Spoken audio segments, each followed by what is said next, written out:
Ramadan has ended and a great war has begun. Hundreds of millions of Muslims around the world, you and I included, have been forgiven and have a completely blank slate.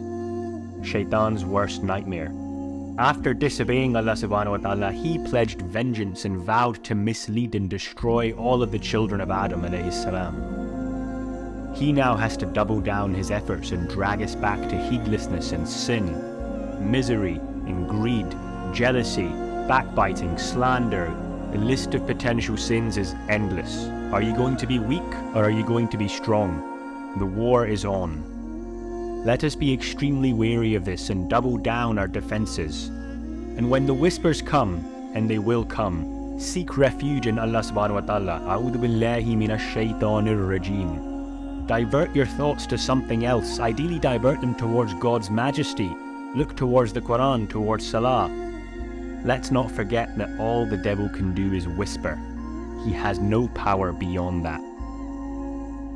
May Allah subhanahu wa ta'ala give us the strength and tools to render Shaytan's whispers ineffective and wasted. May we never forget that he is the accursed devil wishing nothing but destruction for us.